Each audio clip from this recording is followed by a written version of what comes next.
Health के सजीव phoning कार्यक्रम में आप सबका स्वागत है। कार्यक्रम का हमारा आज का विषय है ग्राम स्वराज अभियान के अंतर्गत मिशन इंद्रधनुष। ग्राम स्वराज अभियान सरकार की एक जन स्वास्थ्य महत्वाकांक्षी योजना है। इसके अंतर्गत 7 योजनाओं में से एक योजना है मिशन इंद्रधनुष। मिशन इंद्रधनुष के द्वारा गर्भवती माताओं और बच्चों का टीकाकरण किया जाता है ताकि भविष्य में वो स्वस्थ रह सकें। तो आज मिशन इंद्रधनुष के विषय में हम जानकारी लेंगे और जानकारी देने के लिए हमारे साथ हैं परिवार कल्याण निदेशालय उत्तर प्रदेश के राज्य प्रतिरक्षण अधिकारी doctor AP Chaturvedi ji. Doctor साहब, बहुत बहुत स्वागत है आपका कार्यक्रम में। नमस्कार, थैंक यू। और दर्शकों, हम आपसे कहना चाहेंगे कि इस विषय में अगर आपके भी कोई सवाल हैं, कोई जिज्ञासा है तो आप हमें फ़ोन कर सकते हैं।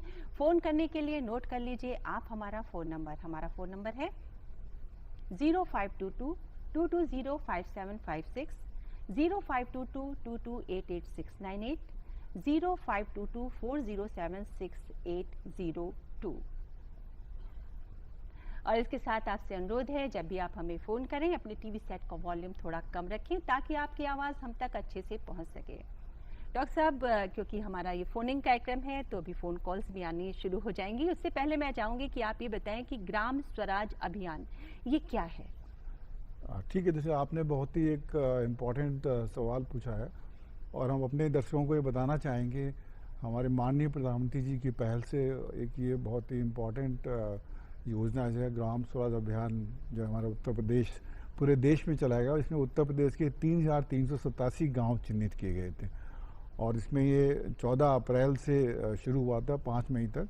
तो जिसमें एक 7 योजनाओं में से एक मिशन इंद्रधनुष एक बहुत ही इम्पॉर्टेंट योजना है, जिसके अंदर बच्चों का और गर्भवती माताओं का टीका लगाया जाता है। और जितने भी ये 3,387 गाँव हैं इनको 100% सैचुरेशन संतृप्त करने का लक्ष्य रखा गया था। और इसका पहला चरण हमारा जो है प्रदेश में 23 अप्रैल से चलाया गया था और दूसरा चरण हमारा प्रदेश में 21 मई से, और अगला जो चरण है तीसरा वो 18 जून से प्रस्तावित है। ये एक संक्षिप्त में ग्राम स्वराज अभियान के बारे में। जी डॉक्टर साहब, जो इसके अंतर्गत मिशन इंद्रधनुष कार्यक्रम चलाया जा रहा है, इसके बारे में क्या आप बताना चाहेंगे दर्शकों को?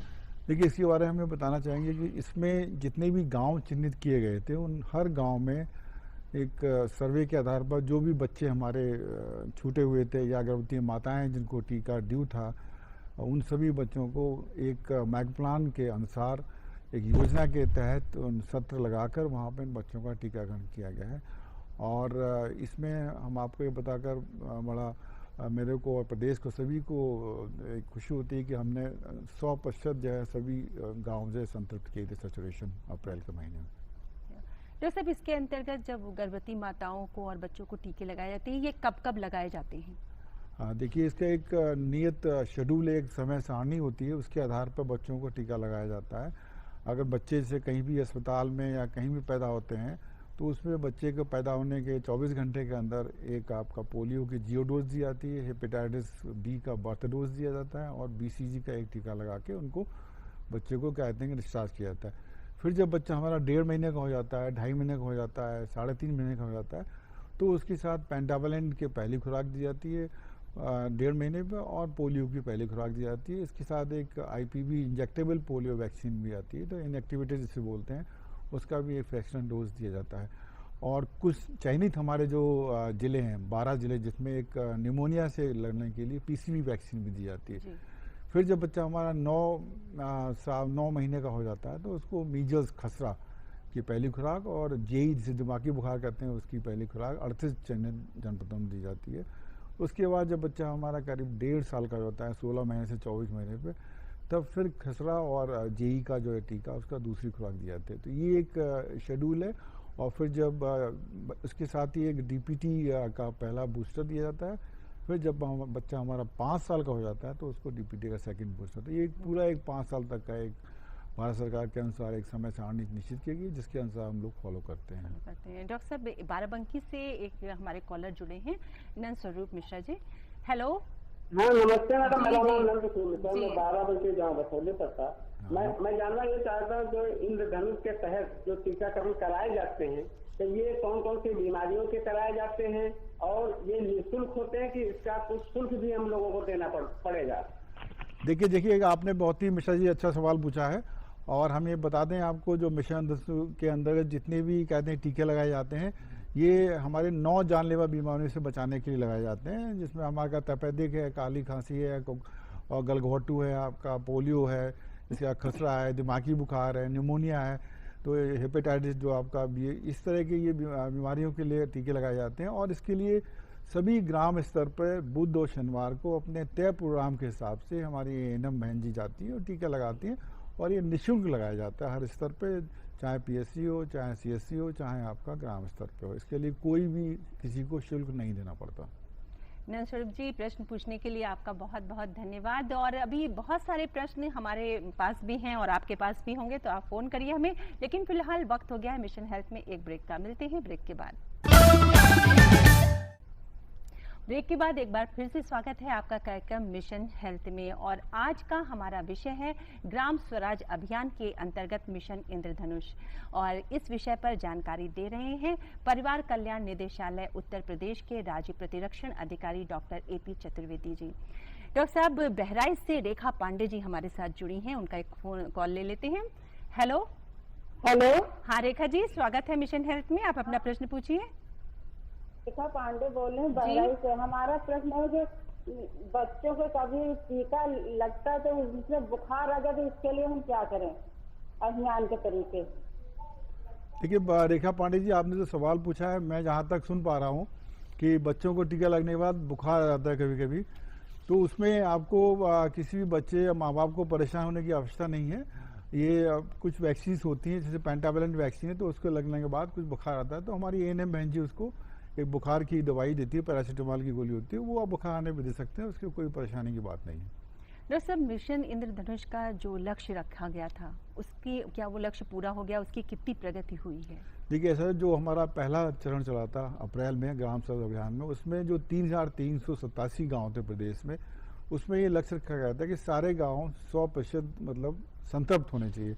तो ये जानकर आपको हम बताना चाहेंगे कि हमारे सभी गांव जो 100% सैचुरेट कर दिए गए थे, और जो उसमें बच्चे चिन्हित किए गए थे लगभग 82,000, वो सभी बच्चों को हमने डिफरेंट प्रकार की एंटीजन, डिफरेंट प्रकार की वैक्सीन से संतृप्त किया था।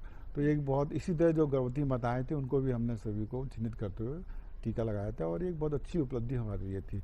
उसी प्रकार हमारे जो दूसरा चरण चलाया अभी आपका, उसमें भी लगभग 91% बच्चों को हमने इम्यूनाइज किया है। जी डॉक्टर साहब, जो ये टीकाकरण गर्भवती माताओं का, बच्चों का किया जाता है, तो क्या इसके लिए इनका कोई कार्ड बनता है? उसमें ये निश्चित भी किया जाता है कि इस महीने में आके ये टीके लगवा जाए? हाँ बिल्कुल, आपने सही सवाल पूछा।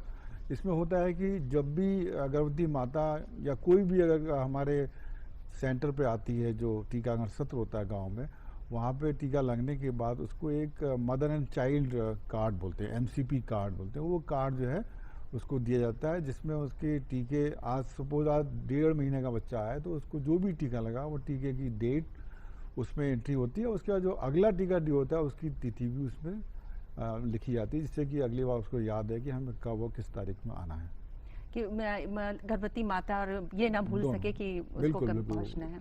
उसका एक कॉपी उसके पास भी रहती है, बच्चे की माता पिता के पास रहती है, और एक हमारी जो आशा बहन जी रहती है उनके पास रहती है, और एएनएम के पास भी रहती है। डॉक्टर साहब, एक कॉलर जुड़ी हैं मेरठ से, मनीषा जी। हेलो। हेलो जी मनीषा जी, स्वागत है मिशन हेल्थ में, आप अपना प्रश्न पूछिए। जी, मेरा डॉक्टर साहब से ये सवाल है कि अगर बाय चांस टीकाकरण का टाइम हो गया है टीका लगवाने का बच्चे को, और बच्चा बीमार है हमारा, उसको वायरल फीवर वगैरह है या जुकाम है, तो भी क्या टीकाकरण करा सकते हैं?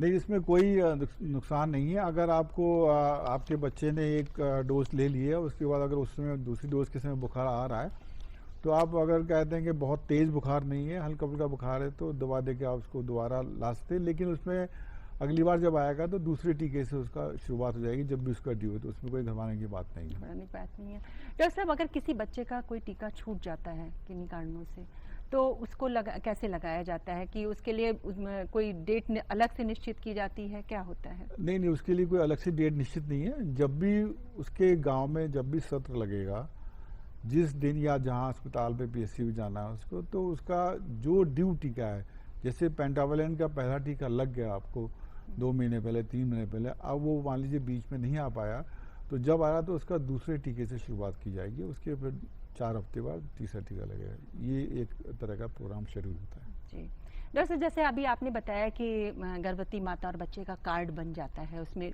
डेट दी रहती है। मान लीजिए किसी गर्भवती माता का या बच्चे का कार्ड खो जाता है, उस दिशा में क्या किया जाता है? उस दिशा में हमारे जो गांव में ANM भेजी जाती हैं, जिस दिन भी जाती हैं, आप उनसे संपर्क करके, उसके पास एक रजिस्टर होता है, RCH रजिस्टर जिसे बोलते हैं, उस रजिस्टर में उसका डिटेल होता है, पूरा नाम होगा, बच्चे का नाम होगा, तो उससे दोबारा भी कार्ड उसको इशू किया जा सकता है, उसमें कोई दिक्कत नहीं है। जी डॉक्टर साहब, जैसे हाई रिस्क प्रेगनेंसी कुछ महिलाओं की होती है, उस स्थिति में भी क्या मिशन इंद्रधनुष के द्वारा कोई योजना चलाई गई? बिल्कुल, अगर कोई इस तरह की जो भी HRP जिसको बोलते हैं, हाई रिस्क प्रेगनेंसी, अगर चिन्हित की जाती हैं इस तरह के सत्रों पर, तो उनके लिए एक कार्ड देकर उसको रेफर किया जाता है नज़दीकी जो हमारा प्राथमिक स्वास्थ्य केंद्र या सामुदायिक स्वास्थ्य केंद्र, जहाँ पे स्पेशलिस्ट डॉक्टर होते हैं, वो आपको जो है उसको चेकअप करा के और जो भी उसकी जांचें जरूरी होती हैं, इन्वेस्टिगेशन जरूरी होती है, वो इन्वेस्टिगेशन होने के पश्चात उसको उचित उपचार किया जाता है। ब्लड प्रेशर लेना, ब्लड शुगर लेना, यूरिन की जांच होती है, हीमोग्लोबिन की जांच है, ये सारी जांचें वहाँ पर फ्री होती हैं उन अस्पतालों में। और डॉक्टर साहब, इस दौरान जो अगर ट्रीटमेंट चलता है, जो उनको दवाएं दी जाती हैं, तो क्या उसके लिए कोई शुल्क भी लिया जाता है? नहीं, बिल्कुल नहीं। जितने भी PSC CSC जिला अस्पताल है, वहाँ पर निःशुल्क दवाएँ प्रदेश सरकार द्वारा उपलब्ध कराई हैं, तो उसमें किसी भी प्रकार का शुल्क कहीं भी नहीं लिया जाता। मिशन हेल्थ में वक्त एक और ब्रेक का हो गया है डॉक्टर साहब, और दर्शकों इसके बाद फिर हम आपसे मिलते हैं। ब्रेक के बाद एक बार फिर से स्वागत है आपका कार्यक्रम मिशन हेल्थ में, और आज का विषय हम आपको एक बार फिर से बता दें, हमारा विषय है ग्राम स्वराज अभियान के अंतर्गत मिशन इंद्रधनुष, और इस विषय पर आज जानकारी दे रहे हैं परिवार कल्याण निदेशालय उत्तर प्रदेश के राज्य प्रतिरक्षण अधिकारी doctor AP Chaturvedi ji. Doctor साहब, इसका अगला चरण भी कोई है ग्राम? हाँ, बिल्कुल, आपने बिल्कुल सही सवाल पूछा। अभी जो है कहते हैं कि पूरे भारतवर्ष में फिर से 115 हमारे जिले चिन्हित किए गए हैं, और जिसमें ग्राम स्वराज अभियान का एक्सटेंडेड GSA से बोलते हैं हम, वो एक अभियान चलेगा और जुलाई के महीने में चलेगा, जिसमें मिशन इंद्रधनुष के फिर 3 चरण जो है 8 जिले चिन्हित किए गए उसके, तो यूपी के, और वो जिले हमारे हैं बहराइच, श्रावस्ती, बलरामपुर, सिद्धार्थनगर, चंदौली, चित्रकूट, फतेहपुर और सोनभद्र। इन जिलों में हमारा जो है मिशन इंद्रधनुष का एक 3 चरण जो है चलाए जाएंगे। जो पहला चरण है हमारा 16 जुलाई से शुरू होगा, और दूसरा चरण हमारा 13 अगस्त से होगा, और तीसरा चरण 10 सितंबर से शुरू होगा। इसमें भी 7 दिनों तक ये प्रोग्राम चलेगा, और छुट्टियां संडे को छोड़ के उसमें भी जो भी चिन्हित किए हुए बच्चे हैं उन सबको, गर्भवती माताओं को इसमें टीकाकरण लगाया जाएगा। लगभग 5000 के आसपास गांव इसमें चिन्हित किए गए हैं इन सभी 8 जिलों में।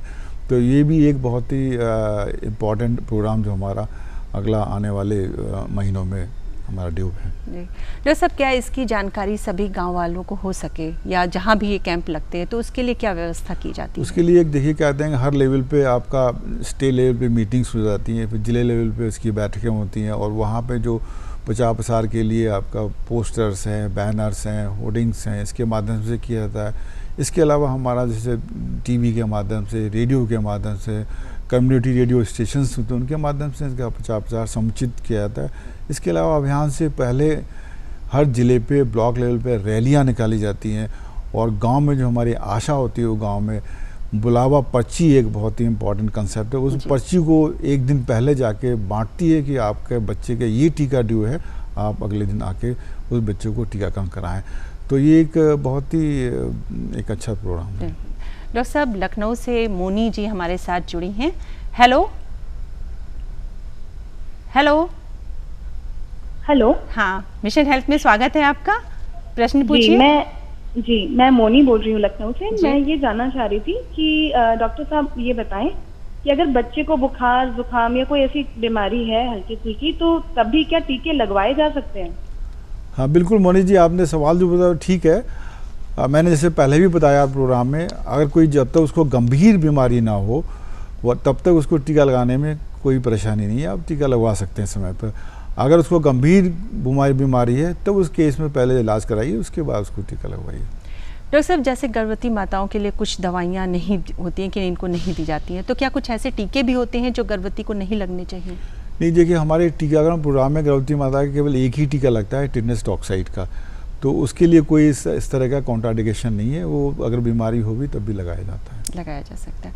कभी कभी ज़्यादातर महिलाओं में गर्भावस्था के दौरान जो है खून की कमी देखने को मिलती है, तो इसका किस तरह से इलाज कराया जाता है? इसके लिए आपको, जैसे मैंने पहले भी बताया, चिन्हित करके आपका PSC रेफर करना पड़ता है गाँव से, और वहाँ पे इसके लिए आपका जो है आयरन फोलिक एसिड की टैबलेट्स हैं, आयरन सुक्रोज क्या कहते हैं, इंजेक्शंस होते हैं, और अगर ज़रूरत पड़ती है तो जिला अस्पताल में उसको ब्लड वगैरह की भी अगर चढ़ानी ज़रूरत है, इस तरह से उसका इलाज एक स्पेशलिस्ट गायनेकोलॉजिस्ट के माध्यम से करना उचित होता है। डॉक्टर साहब, बच्चे को मान लीजिए सारे टीके लगाए गए हैं, तो क्या भविष्य में वो बीमारी उसको नहीं होगी, ऐसी कोई गारंटी भी होती है? अगर किसी भी बच्चे में समय से टीके उसका एज पर ड्यू शेड्यूल, उसके समय सारणी के अनुसार अगर उसको लगाए गए हैं, और ये कहा जाता है कि prevention is better than cure, तो संभावना है कि उसको कहते हैं कि वो बीमारी से बचाव होगा, वो बीमारी की संभावना बहुत ही कम हो जाती है। डॉक्टर साहब, गर्भवती माताओं के लिए और किस तरह के निर्देश होते हैं कि उनकी देखभाल की, परिवार के लोग किस तरह से उनकी देखभाल करें, उनके खान पान के विषय में किस तरह की जानकारी उनको दी जाती है? गर्भवती माताओं के लिए हमेशा पेरेंट्स को, उनके हस्बैंड को, उनको बताया जाता है कि वो समय से क्या कहते हैं अपना फूड लें, और हाई प्रोटीन, हाई आयरन जो डाइट होती है, फल का सेवन करें, दूध का सेवन करें, अगर कुछ लोग नॉनवेज हैं तो एग का सेवन कर सकते हैं। तो इसके अलावा थोड़ा सा एक्सरसाइज भी बहुत ज़रूरी होती है, कहते हैं अगर एक्सरसाइज करेंगे तो उनका जो है बॉडी के अंदर कहते हैं उस तरह की क्षमता रहेगी। और इसके अलावा कहते हैं कि जो भी उनको लगता है कि हमको अच्छा लगता है उसको खाने का दिया जाए, उस दौरान ज़रूर देना चाहिए गर्भवती महिला को। तो इस बात का ज़रूर ध्यान रखें, जो गर्भवती माताएं हैं वो अपने खान पान का विशेष तौर से ध्यान रखें। फिलहाल मिशन हेल्थ में वक्त हो गया है एक और ब्रेक का, मिलते हैं ब्रेक के बाद। आप देख रहे हैं कार्यक्रम मिशन हेल्थ, और आज का विषय एक बार फिर से हम आपको बता दें, आज का विषय है ग्राम स्वराज अभियान के अंतर्गत मिशन इंद्रधनुष, और इस विषय पर जानकारी दे रहे हैं परिवार कल्याण निदेशालय उत्तर प्रदेश के राज्य प्रतिरक्षण अधिकारी doctor AP Chaturvedi ji. Doctor साहब, क्या कुछ नई वैक्सीन भी आई हैं? बिल्कुल, ये एक बहुत ही अहम सवाल आपने किया है, और भारत सरकार की पहल से और उत्तर प्रदेश सरकार की पहल से हमारे प्रदेश में बहुत जल्दी ही अगले महीने, जुलाई के महीने में एक वैक्सीन होती है, रोटा वायरस वैक्सीन जी। कई बार देखा गया कि 5 साल से छोटे काफ़ी बच्चे जो है उनकी मृत्यु जो है डायरिया की वजह से हो जाती है। तो वो वैक्सीन हम लोग बहुत जल्दी ही उसको लॉन्च करने जा रहे हैं। उसके लिए सब तैयारियां शुरू हो गई हैं, स्टेट लेवल पर वर्कशॉप्स हो गए हैं, जिला लेवल पर वर्कशॉप्स हो रहे हैं, ब्लॉक लेवल पर ट्रेनिंग्स होंगी। इसके बाद हम लोग सितंबर के महीने में एक बहुत ही एक इम्पॉर्टेंट कैंपेन करने जा रहे हैं, जिसको बोलते हैं MR कैंपेन, मीजल्स रूबेला के लिए। वो भी एक पूरे प्रदेश में 75 जिलों में कैंपेन शुरू होगा। उसमें हम लोग 9 महीने से लेकर आपका 15 साल तक के बच्चों को टारगेट किया गया है, वो सबको इसमें वैक्सीन लगाई जाएगी। और इसके साथ ही अभी रिसेंटली हम लोगों ने पिछले महीने मई में पूरे इस प्रदेश के 6 अतिरिक्त जनपदों में एक PCV की वैक्सीन लॉन्च की थी, जिसको निमोनिया से बच्चों को बचाया जा सकता है। वो नए ज़िले हमारे थे हरदोई, लखनऊ, बाराबंकी, फैजाबाद, बस्ती, गोंडा, ये 6 ज़िले। इसमें मिला के टोटल प्रदेश में इसमें 12 जनपदों में नई वैक्सीन चल रही थी। इस तरह समय समय पर नई वैक्सीन आती रहती है, हमारे प्रदेश में इनको संचालित लागू किया जाता है। तो सब लखनऊ से एक कॉलर जुड़ी हैं, राधा जी। हेलो हेलो जी, स्वागत है मिशन हेल्थ में। डॉक्टर नौशा, मेरा प्रश्न आपसे ये है कि अगर किसी बच्चे को टीका सही समय पर लगवा दिया गया है, और तो क्या ऐसे में बच्चे को फिर वो बीमारियां नहीं होंगी जिसके लिए वो टीके लगाए गए हैं उनको? हाँ, संभावना तो पूरी यही है कि अगर समय से टीका लग गया है उसके, तो उसको जो है उस बीमारी की संभावना बहुत ही कम हो जाती है। रेयर ऑफ द रेयरेस्ट करना चाहिए, और इसलिए कहते हैं कि उससे बचाने का यही तरीका होता है कि समय से टीके लग जाएं। समय पर टीके। डॉक्टर साहब, टीके की बात चल रही है, तो क्या कोई टीके ऐसे भी होते हैं जिनका कोई नुकसान भी कर सकते हैं किसी परिस्थितियों में खास? हाँ, देखिए कई बार होता है कि कभी कभी जो है टीके लगने के बाद कुछ विपरीत प्रभाव पड़ते हैं, जिनको बोलते हैं एडवर्स इवेंट फॉलोइंग इम्यूनाइजेशन। उसमें होता है कभी बच्चे को कभी बुखार आ गया तेज, या किसी बच्चे को जहाँ टीका लगा वहाँ पता लगा पक गया, ठीक है ना। या कभी कभी बच्चे को कोई पहले से बीमारी कोई चल रही है और उसमें बहुत सीरियस बीमारी या क्रॉनिक बीमारी से बोलते हैं, गंभीर बीमारी अगर वो चल रहा है, उसमें अगर टीका लगा तो कभी कभी ऐसा होता है, देखने में आता है। तो ये सब चीज़ें हो जाती हैं, तो उसके लिए उसमें घबराने की आवश्यकता नहीं है। आपके जहाँ भी जिस गांव में उसके नज़दीकी जो भी हमारा प्राइमरी हेल्थ सेंटर होता है, वहाँ पे इसके ट्रीटमेंट के लिए, मैनेजमेंट के लिए AFI सेंटर्स बनाए हुए हैं जी, जिसको बोलते हैं एडवर्स इवेंट फॉलोइंग इम्यूनाइजेशन के सेंटर्स जिसको बोलते हैं। उन सेंटर्स पे सब किट उपलब्ध रहती है। आप इमीडिएटली आशा को बताएंगे तो आशा अपनी ANM को कह के वो MIC जो इंचार्ज होता है प्रभारी चिकित्सा अधिकारी, उसको फ़ोन करके वहाँ जाने से उसको उचित इलाज समय से मिल जाता है और उसके बारे में फिर उसको कोई चिंता करने की आवश्यकता। डॉक्टर साहब, मान लीजिए जन्मजात कुछ बच्चों में कुछ बीमारियां हैं, तो उसके लिए इलाज की भी कुछ व्यवस्था इसके अंतर्गत है?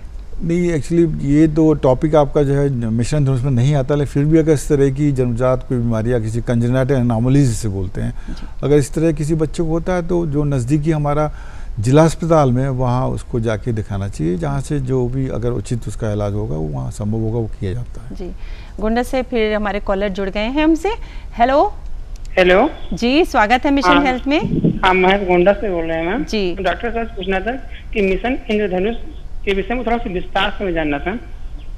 विस्तार से जानना चाहते हैं इंद्रधनुष, मिशन इंद्रधनुष? देखिए गोंडा से आपने जो सवाल पूछा, मिशन इंद्रधनुष का ही टॉपिक हम लोग इसको चर्चा कर रहे हैं। तो मिशन इंद्रधनुष के अंतर्गत होता है जो भी गांव में जहां भी जो एरिया जहां पे छूटे हुए बच्चे रह जाते हैं या गर्भवती माताएं जिनकी किसी वजह से आपका टीका नहीं लग पाता, उन लोगों को चिन्हित करते हुए सर्वे के आधार पर उनकी संख्या निर्धारित करते हुए एक माइक्रो प्लान, एक कार्य योजना के तहत उसमें जो सत्र लगाए जाते हैं और हमारी जो ANM बहन जी हैं वो जाती है वहाँ पर टीके लगाती हैं, जिसमें आपके साथ में आंगनवाड़ी वर्कर्स भी रहते हैं, आशा बहन जी का सहयोग रहता है। तो इस तरह से एक मिशन इंद्रधनुष एक योजना है। मिशन इंद्रधनुष चूँकि आपका एक, जिसे आपने इंद्रधनुष में 7 कलश होते हैं, उस कलश के ऊपरी तर्ज पे इसको पहले चूँकि 7 जानलेवा बीमारियों से ये लिया गया था वोट, लेकिन आज की तारीख में प्रदेश में लगभग 9 जानलेवा बीमारियों के खिलाफ टीके लगाए जाते हैं, इसलिए इसको जो है मिशन इंद्रधनुष का नाम दिया गया है, उसी के आधार पर चलाया जा रहा है पूरा। जी। तो दर्शकों, ये था मिशन हेल्थ का हमारा आज का सजीव फोनिंग कार्यक्रम। और अब चलते चलते